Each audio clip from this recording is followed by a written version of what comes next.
Harper Audio presents A Memory of Violets, a novel of London's flower sellers, by Hazel Gaynor, performed by Nicola Barber.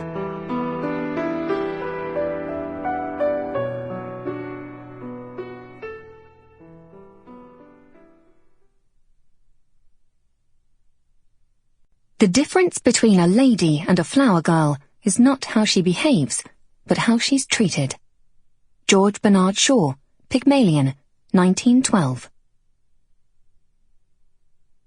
For there is no friend like a sister, in calm or stormy weather, to cheer one on the tedious way, to fetch one if one goes astray, to lift one if one totters down, to strengthen whilst one stands. Christina Rossetti, Goblin Market, 1862.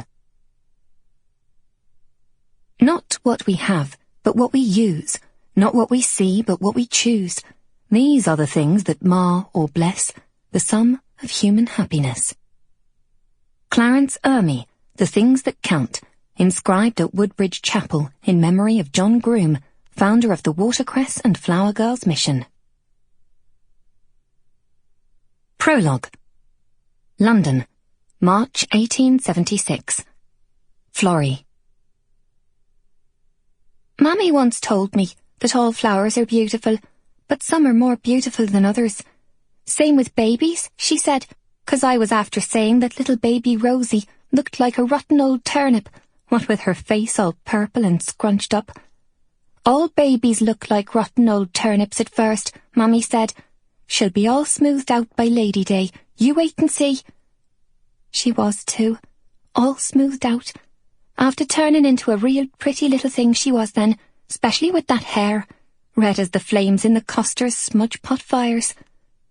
Sure, there's no denying the Irish in that one. That's what Da said. Don't think he ever spoke about Rosie again. Barely noticed her, other than to let out a roar at her, or give her a wallop when she was after bawling too much. Awful mean to little sister, so he was. So I gave her all the love I could find in my heart, to try and make things nicer for her like. Truth be told, I loved little Rosie Flynn from the very first minute I set eyes on her, even with her squashed-up turnip face. I'd never had nothing of my own, not until little sister was born.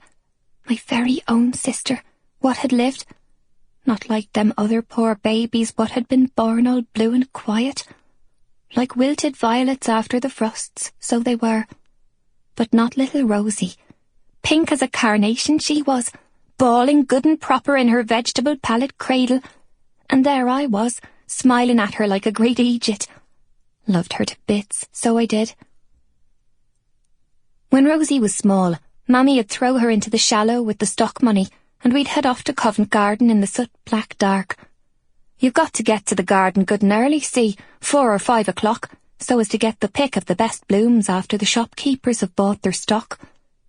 We'd leave our cold, stinking room at Rosemary Court and walk by the light of the gas lamps, Rosie's little turnip face peeping out of the basket, and Mammy striding along like a great ox.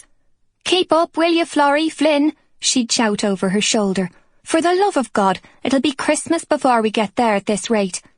And I'd gallop along behind, clinging to her skirts so as not to get lost or snatched away by one of them bad men what takes little children and teaches them thieving and such, like the natty lads. Unsteady as a tune on a hurdy-gurdy machine, so I was, going up and down, my good leg dragging my bad one along as best it could. Awful painful it was for me to walk. My leg won't grow proper, see, 'cause of the polio I had as a baby. I've an old stick for a crutch, but it's about as much use as a frozen water pump. While Mammy bought the stock for the day's selling, a shilling for a dozen bunches, I'd coo at Rosie and sing songs to make her smile. She liked The Dawning of the Day the best. Mammy'd buy whatever blooms was looking the prettiest and smelling the sweetest. It's the sweetness what sells the flowers, Florrie. Sample complete. Ready to continue?